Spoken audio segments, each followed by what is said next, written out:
You wake up every morning, say a short prayer, and start your day with the quiet confidence that you're doing everything right.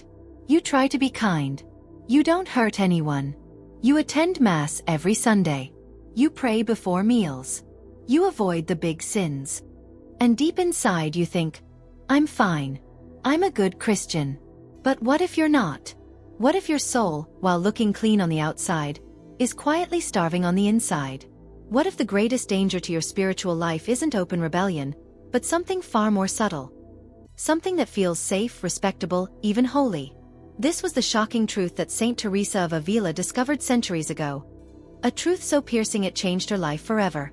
She realized that the sin which offends God most deeply isn't hatred. It isn't lust, greed, or pride. It's indifference. A cold, lifeless faith that looks alive, but isn't. Teresa lived among people who appeared devout. They prayed. They fasted. They confessed. They followed the rules. But she saw something terrifying beneath the surface. Souls that had lost the warmth of love. They believed they were walking in grace, yet their hearts had gone numb. They were, as she said, castles filled with darkness, beautiful from the outside but hollow within. And that's the most frightening part, because these people didn't feel lost. They thought they were fine. They confused routine with relationship, obedience with intimacy, religion with love. If you're honest, maybe you recognize a bit of this in yourself. You go through the motions, you fulfill your duties, and yet something feels off, a quiet emptiness you can't name. You used to feel God's presence when you prayed. You used to feel joy in worship. But lately, everything feels mechanical, familiar, flat. So what happened? When did faith become routine? When did love become obligation? The truth is, it doesn't happen in a single moment. It's a slow drift. So slow you don't even notice it. One day, prayer becomes shorter. Then Mass feels less inspiring. Scripture starts to sound repetitive. You still believe, you still show up, but something essential has faded. The fire is gone. Saint Teresa warned that this slow cooling of the soul is the most dangerous spiritual disease of all, because it masquerades as health. You can live for years in this illusion, convinced you're walking with God, while in reality your heart has grown distant from Him. It's easy to see sin in others. It's much harder to see indifference in ourselves. Because indifference wears the mask of virtue. It looks calm, disciplined, mature. It whispers, you're doing fine. You're not like those who sin openly. And slowly, that whisper becomes a lullaby, putting your soul to sleep. But God never wanted sleepy love. He wanted burning hearts. He wanted intimacy, not routine. He doesn't ask for perfect prayers. He asks for presence. He doesn't desire flawless behavior. He desires love. Imagine someone you deeply care about, a spouse, a child, a friend, treating you with polite detachment. They speak to you when necessary. They're respectful. They do what's expected. But their heart is somewhere else. You feel it, that coldness, that distance. It hurts more than anger ever could. Now imagine how God must feel when we approach Him the same way. Polite, obedient, but indifferent. That's the hidden tragedy of the good Christian life. It can look perfect on the outside while being spiritually lifeless within. And this isn't about shame. It's about awakening. Because if you can recognize this coldness, you've already taken the first step toward healing it. The soul that knows it's drifting can still return to the fire. The soul that believes it's fine cannot. So ask yourself tonight, with brutal honesty, am I alive in my faith, or am I simply surviving? Do I love God passionately, or do I serve Him out of habit? When was the last time I prayed, not because I had to, but because I wanted to? Because behind every lukewarm prayer, behind every distracted Mass, behind every spiritual routine, there is a gentle, grieving voice still calling your name. Come back to me. Not as a servant. As a friend. This is the truth Saint Teresa discovered. The truth that shattered her illusion of holiness and began her transformation. And in the next chapter, we'll uncover what she called the hidden sin of indifference, the quiet poison that seeps into the soul, convincing it that everything is fine, while it slowly dies. Saint Teresa of Ávila once wrote, I have seen souls that appear clean and ordered on the outside, yet their interior is darker than the deepest night. It's a terrifying image. And it wasn't just poetry. It was revelation. She wasn't speaking about murderers, thieves, or unbelievers. She was speaking about people who prayed, confessed, served, and even wore religious habits. People who were good. People like you and me. What she saw broke her heart. A sin so subtle, so respectable, that it destroys the soul without ever drawing attention to itself. It doesn't scandalize anyone. It doesn't make headlines. It doesn't even feel like sin. It's the sin of lukewarmness, a quiet indifference toward God that hides beneath the disguise of devotion. Lukewarmness is spiritual anesthesia. It doesn't kill instantly. It numbs you slowly. You still believe, but you no longer burn. You still pray, but your words are empty. You still go to church, but your heart stays untouched. You think you're fine because you're not doing anything wrong. Yet that's the very reason it's so deadly. It's the poison that tastes like water. Teresa discovered this truth not through study, but through suffering. In her convent, she watched women who seemed saintly, disciplined, pious, obedient, gradually lose the light in their eyes. They kept every rule, said every prayer, but the joy was gone. Their souls had grown cold, even as their lips whispered holy words. She saw that it was possible to live surrounded by grace, yet never be transformed by it. And then one night, God opened her eyes. In a vision so vivid it left her trembling, Teresa saw the state of souls after death. To her shock, the ones suffering most weren't the obvious sinners. They were ordinary believers, people who had lived good, respectable lives, but without love. She heard their cries echoing through eternity. We didn't love when we could have loved. We received His infinite love, and we responded with coldness. That vision haunted her for the rest of her life. She realized that the greatest offense against God isn't rebellion. It's indifference. Because hatred at least acknowledges Him. But indifference treats Him as irrelevant. Think about that. God pours out His love every day, through beauty, through grace, through the very breath you take. And we respond with habit, with distraction, with routine. He offers His heart, and we give Him our schedule. He gives us His life, and we give Him our leftovers. If you've ever wondered why lukewarmness is so offensive to God, it's because love, when met with indifference, suffers the deepest wound. Imagine giving everything to someone you adore, only to have them nod politely and look away. That's what lukewarmness does to the heart of God. Jesus Himself spoke of this in the book of Revelation. I know your deeds, that you are neither cold nor hot. I wish you were either one or the other. But because you are lukewarm, I will spit you out of my mouth. These are some of the harshest words in all of Scripture, and yet they were spoken not to pagans or enemies of faith, but to believers, to those who thought they were safe. Why would Christ prefer someone to be cold rather than lukewarm? Because the cold soul still has the possibility of awakening. The lukewarm soul believes it already has. Lukewarmness blinds you with false confidence. It whispers, you're not as bad as others. It convinces you that comfort equals peace, that routine equals holiness, that absence of sin equals presence of love. But Saint Teresa saw the truth. To not love God passionately is already to offend Him profoundly. She wrote, God prefers the tears of a repentant sinner to the cold prayers of a lukewarm soul. Because the repentant sinner still feels, still loves, still fights. But the lukewarm soul has surrendered without realizing it. So ask yourself, not with guilt, but with courage. Have I mistaken spiritual comfort for spiritual health? Do I serve God with warmth or with weariness? Do I pray because I love Him or because I fear to neglect Him? When I receive the Eucharist, is my heart burning, or just present? Teresa called lukewarmness the great deception of comfortable souls. Those who think they're spiritually secure while they're quietly drifting away from God. And she made it her mission to wake them, to wake us, from that deadly sleep. Because here's the truth she discovered. God never stops loving the lukewarm. He waits, even in the silence. He whispers, even when you're distracted. He longs, even when you're indifferent. But He cannot force love. He can only invite it. And in that invitation lies the beginning of every true conversion. Not from sin to obedience, but from indifference to love. In the next chapter, we'll follow Teresa deeper into this mystery. Into what she called the silent death of the soul. A death that looks like peace. Until it's too late. Lukewarmness doesn't announce itself. It doesn't come crashing through your life like a storm.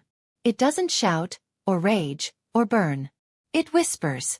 It seeps in quietly, like fog rolling through a valley at dawn. You hardly notice it. You still see shapes, still recognize familiar outlines, but something essential is missing: the light. That's how spiritual death begins. Not with rebellion, but with cooling. A slow, gentle frost that settles over the heart until you can no longer feel. At first, it seems harmless. You still pray, though your words feel heavy. You still go to Mass, though your thoughts wander. You still call yourself faithful, though you rarely feel faith. You tell yourself this is normal. Everyone goes through dry seasons. But deep inside something is changing. Something sacred is fading.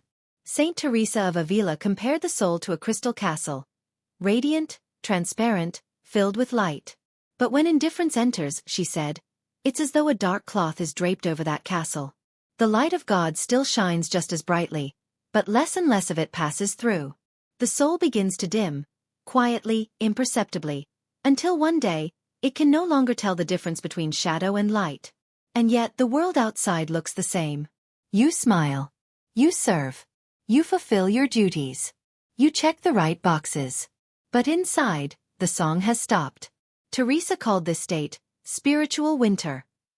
A time when the fire of love burns so low it barely flickers. When prayer feels like talking into emptiness. When the heart grows numb and mistakes that numbness for peace. Have you ever felt that kind of stillness?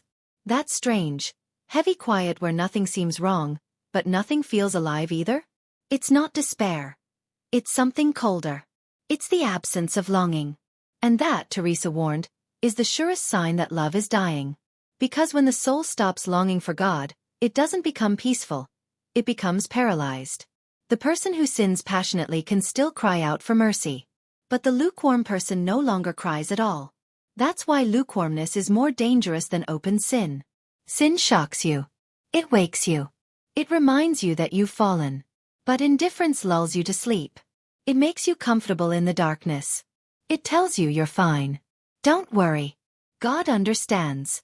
And so the soul drifts, not downward in rebellion, but sideways in complacency.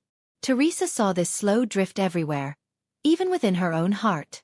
She wrote, I began to live two lives, one for God and one for myself. And the one for myself grew stronger. That's how it happens. The double life of the faithful.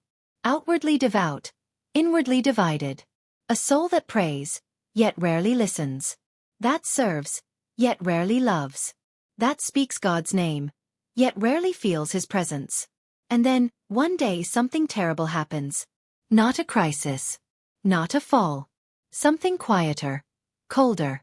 You stop missing Him. The absence of longing, that's the death rattle of the soul.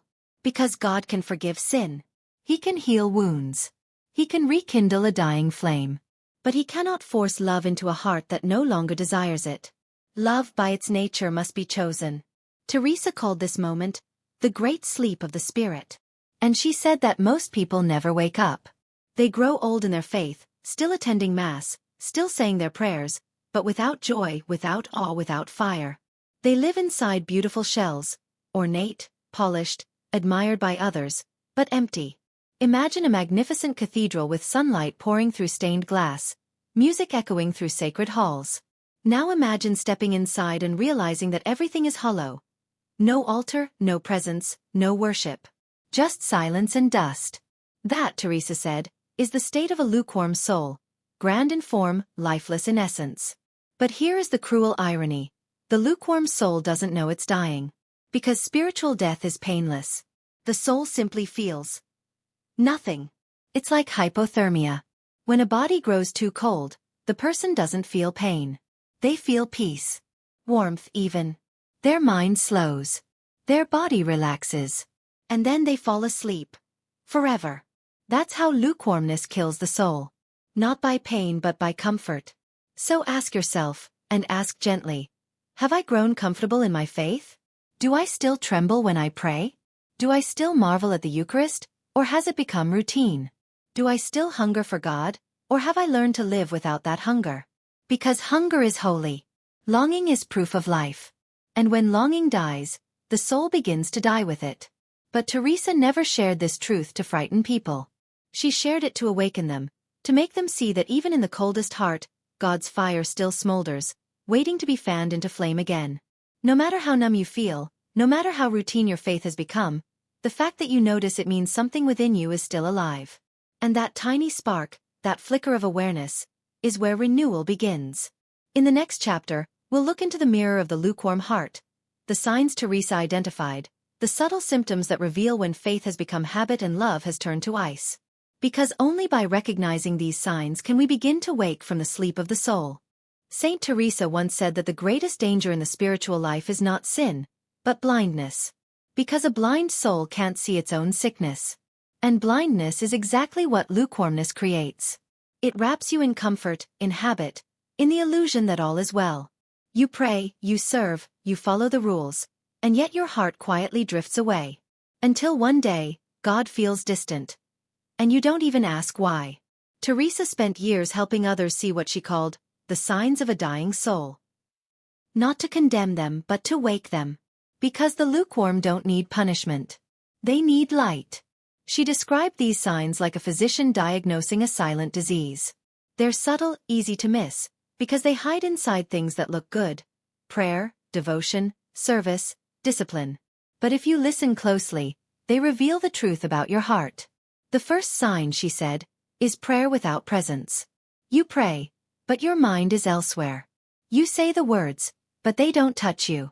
You finish your rosary, but you can't remember a single moment when you actually spoke to God. You check prayer off your spiritual to-do list, but never meet the one you're praying to.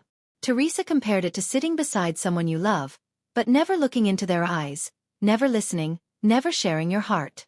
You're physically present, but relationally absent. And she warned, a soul that prays without presence will soon live without love. Do you recognize that in yourself? Do you ever reach the end of your prayers and realize you were thinking about tomorrow's plans? Do you ever kneel in church but find your heart standing far away? If so, don't despair. Recognizing it is already grace. Because it means you can still feel the distance. The second sign is worship without wonder. You attend Massachusetts. You hear the readings. You witness the miracle of the Eucharist, but your heart doesn't move. You've seen it so many times that it no longer feels miraculous. The words blend together. The sacred becomes ordinary. And yet, think about it. The God who spoke galaxies into being descends onto the altar before your eyes. He gives himself to you in love, in humility, in silence.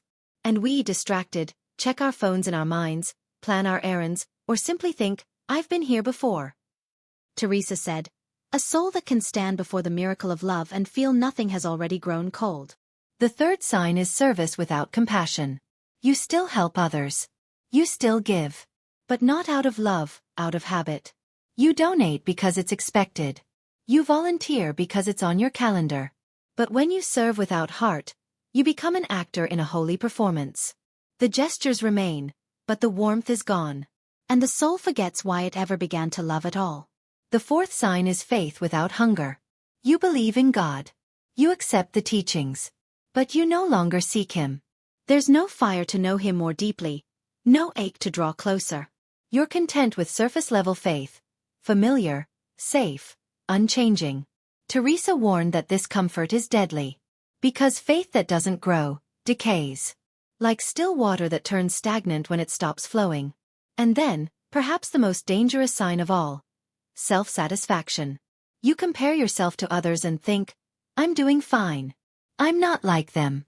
You see your faithfulness as proof of holiness, instead of as invitation to go deeper. You confuse being good with being alive. This, Teresa said, is the most polished form of pride. Pride dressed as piety.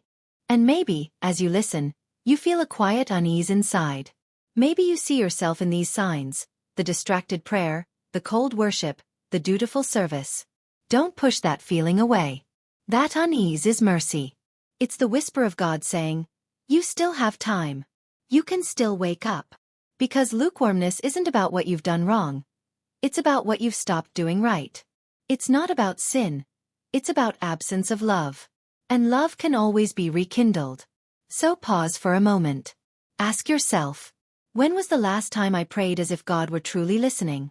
When was the last time I received the Eucharist as if it were my first? When was the last time I served not because I had to, but because my heart overflowed with compassion. When was the last time I felt wonder?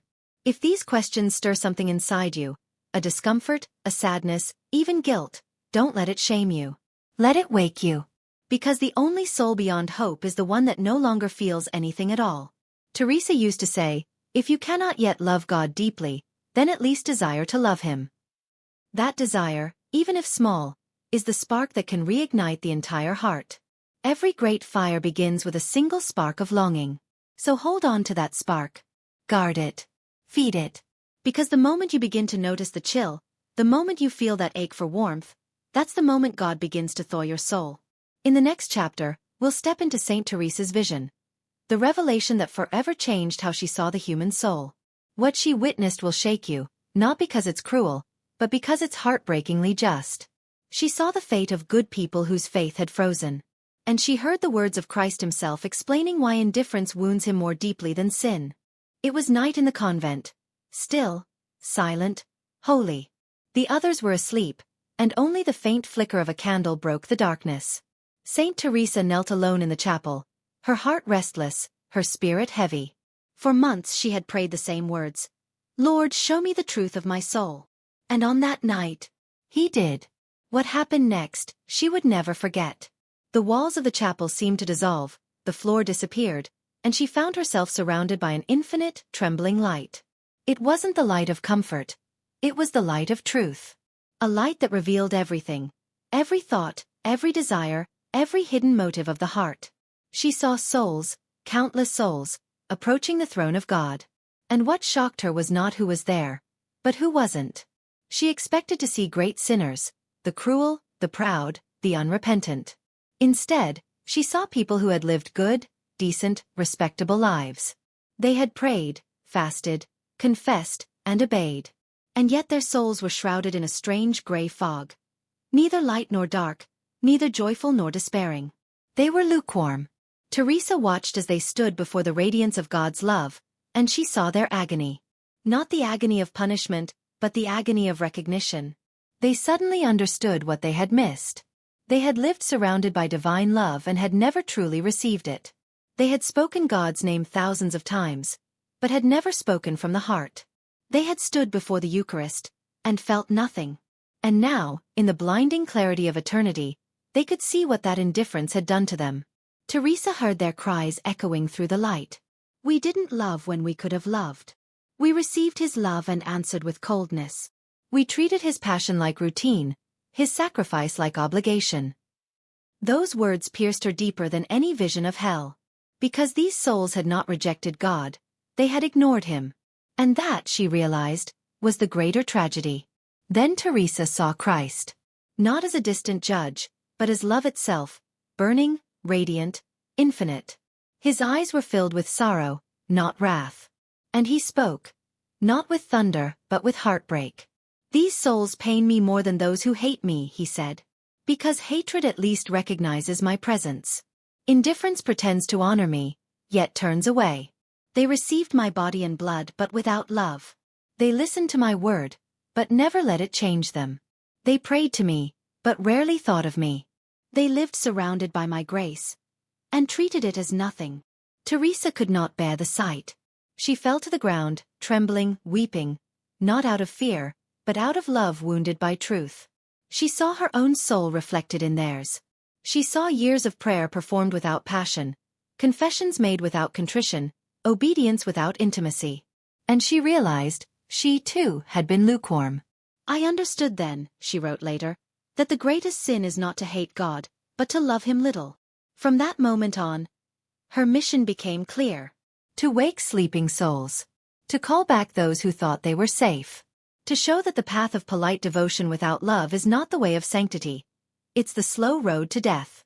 She began to preach and write about this harmless sin. This spiritual disease that eats away at the heart while leaving the body of faith intact. She warned that lukewarmness is the devil's masterpiece, because it never shocks you into repentance. It lets you feel righteous while slowly draining your soul of life. And perhaps that is the most terrifying part. A murderer knows he needs mercy. A thief feels guilt. But the lukewarm person feels nothing. No pain, no urgency, no need for change. They mistake spiritual numbness for maturity, quiet for peace, coldness for control. They think they've reached stability, but they've only stopped growing. Teresa said that when she saw those souls in her vision, she realized that purgatory was not filled with monsters, but with mediocrity. With people who lived halfway lives, halfway faithful, halfway loving, halfway awake. And she wept, not for them, but for the countless others still living that way on earth. She wrote, God does not want perfection from us. He wants love. He wants hearts that burn, not hearts that calculate. He wants desire, not duty. Passion, not politeness. Her words are not just history. They are a mirror. One held up to our own lives. Because if we're honest, how often have we treated divine love as ordinary? How often have we stood before the miracle of the altar and felt nothing? How often have we prayed without listening, served without caring, believed without burning? Perhaps we think we're doing fine, that our polite faith is enough. But Teresa's vision asks a haunting question. What if your soul looks faithful on the outside, but hollow within? That question is not meant to condemn. It's meant to awaken.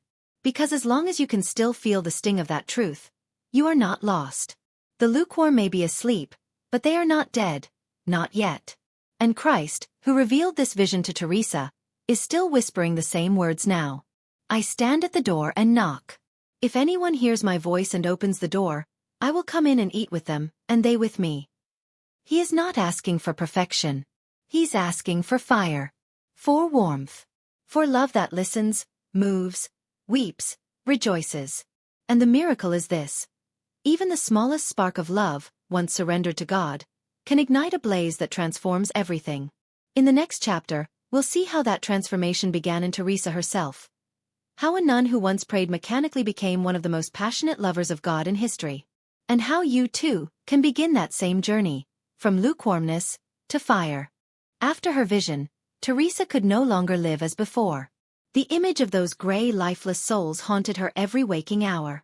She realized with painful clarity that she, too, had lived in that half-light, faithful in appearance, but cold inside. And from that day on she made a vow. I will not live another moment without love. But she soon discovered that rekindling love isn't simple. The human heart, once frozen, doesn't melt overnight. It takes honesty. It takes attention. It takes small, deliberate acts of love, repeated day after day until the ice begins to crack. Teresa began with what she called the prayer of brutal honesty. Gone were the polished words, the rehearsed devotions, the polite phrases. Instead, she knelt before the crucifix and said things like, Lord, I am here again, distracted, tired, cold. I say that I love you, but my heart feels nothing. I don't even care that I don't care. But please, teach me to care again. This was the beginning of her renewal. Because love begins with truth. And truth begins with honesty before God. So many of us hide behind religious language, trying to sound holy even when we're empty inside. But Teresa learned that God doesn't need our performance. He needs our presence. He doesn't need perfect prayers. He needs real ones. The prayer that begins with, Lord, I feel nothing, is far more powerful than the one that pretends everything is fine. She wrote, I found that when I stopped pretending to love God and began asking Him to help me love Him, everything changed. The second step in her renewal was what she called the practice of attention. For years, Teresa had prayed mechanically, her thoughts scattered like leaves in the wind. Now she made a decision. She would fight for presence. Every time her mind wandered, she would gently bring it back. Every time she prayed the words of the Our Father, she would think of each phrase slowly, deliberately, as though speaking directly to a friend. At first it was exhausting. She realized that her spiritual muscles had atrophied, that paying attention was harder than she imagined. But little by little, something began to shift. Moments of distraction turned into moments of encounter. Silence that once felt empty began to feel full. And the God who had seemed distant began to feel near again. Not because He had moved, but because she had finally looked. She wrote, I realized that God had always been present to me, but I was rarely present to Him. Love cannot grow where attention is absent. The third step was the one that surprised her most, the offering of small sacrifices. Each morning, she would choose one tiny act of love, giving up a comfort, choosing patience, remaining silent when she wanted to complain, smiling when she wanted to sigh. She didn't do these things as penance, but as gifts, simple tokens of affection to the one she loved. It wasn't the size of the sacrifice that mattered, but the heart behind it. She wrote, "When I gave God small gifts throughout the day, my heart remembered how to love him. Love is not a feeling. It is a choice that creates feeling." And slowly, love returned. Not the dramatic fiery emotion she had imagined, but a deep steady warmth, the kind that glows quietly, like embers under ash, until it grows into flame. Teresa called this awakening, the thawing of the frozen heart. She began to feel moved again by things that once left her cold, a sunrise, a hymn, a moment of silence before the tabernacle. She described it beautifully. "It was as if I had lived in a world without color, and suddenly everything became radiant again." This renewal didn't make her life easier. It made it truer. She still faced dryness, distractions, even doubts. But now she understood that love isn't about constant warmth, it's about constancy itself. It's about choosing to turn toward God again and again, even when the heart feels nothing, even when prayer feels like labor. Because every small act of faithfulness adds another log to the fire. And then, one day, something miraculous happened. Prayer, which had felt like obligation, became conversation. Mass, which had felt routine, became revelation. Scripture, which had seemed repetitive, began to speak personally to her, as if the living God were whispering her name through every line. Her entire life became a dialogue with love. She discovered that God had never stopped pursuing her. He had simply been waiting for her to stop performing and start listening. Teresa began to call this new stage, the friendship of the soul with God. She realized that God didn't want employees who followed instructions. He wanted friends who shared their hearts. And in that friendship she found freedom. Freedom from fear, from duty, from the heavy mask of religious perfection. She discovered joy, not the loud joy of emotion, but the deep joy of intimacy. She wrote, "When I finally stopped serving God as a master and began walking with him as a friend, everything changed." And this friendship transformed everything she touched. Her courage grew. Her compassion deepened. Grace began to flow through her life like a river. And wherever that river flowed, others were healed too. This is the miracle of divine love. When it burns in one heart, it spreads. It warms others. It awakens others. Because true holiness is contagious. And that same transformation, that same fire, is waiting for you. Maybe your faith has gone quiet. Maybe your heart has grown tired. But the same God who reignited Teresa's soul is standing at your door, ready to begin again. He doesn't ask for perfection. He asks for honesty. He asks for attention. He asks for love, even if it's small. And he promises that if you give him your small flickering spark, he will turn it into flame. In the final chapter, we'll face the question that changed Teresa's life, and that could change yours.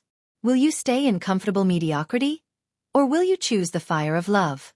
And before we finish, I'll tell you how to keep that fire alive, and where to find the light that never goes out. You've heard the truth.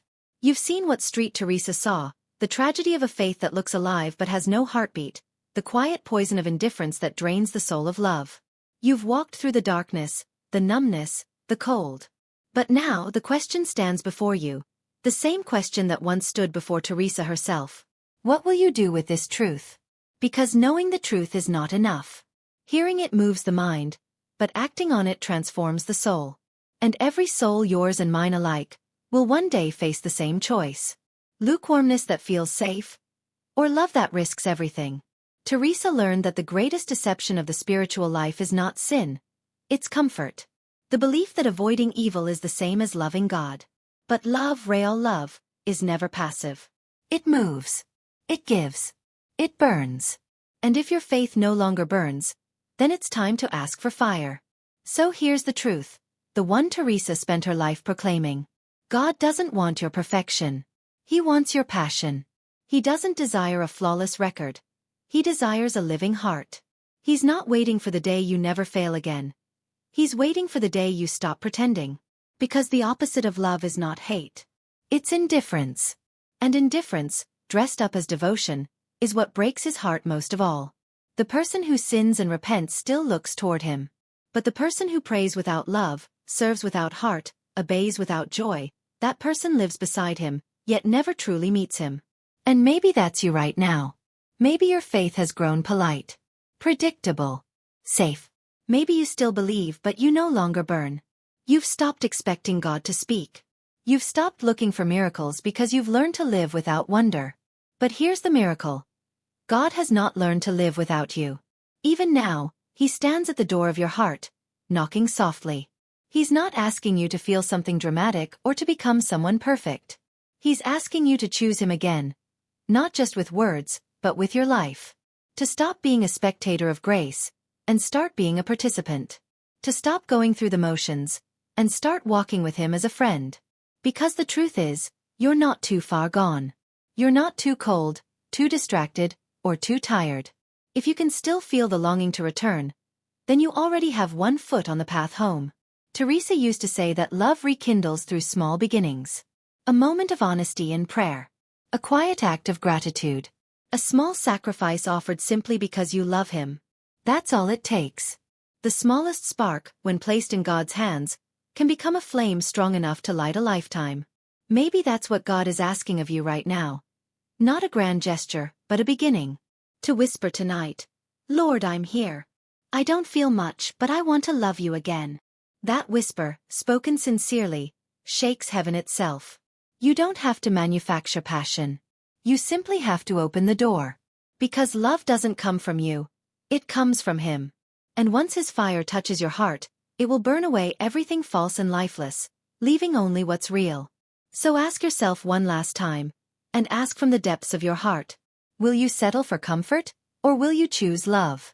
Will you live the rest of your life spiritually asleep, or will you dare to wake up? Will you be a soul that hides behind ritual, or a soul that burns with devotion? Because the line between a lukewarm heart and a living one is drawn by a single choice, the choice to love again. And maybe right now as you listen, you feel that choice rising within you. Quiet, trembling but real. That's the voice of grace. Don't silence it. Let it speak. Let it grow. Let it become the prayer that changes everything. Here I am, Lord. Not perfect, not strong but willing. That was Teresa's prayer. And from that willingness, God made her one of the greatest lights in the history of the Church. He can do the same for you. Because what transformed Teresa wasn't her effort. It was her surrender. And surrender is always one breath away. So if this message touched you, if something inside you stirred, even for a moment, don't let the flame go out. Keep walking. Keep seeking. Keep choosing love. And if you'd like to keep growing in that journey, I invite you to join me here. In a space dedicated to the fire that never dies. To the search for living faith. To the beauty of hearts awakened by divine love. Welcome to Light of the Inner Castle. Where souls learn to burn again.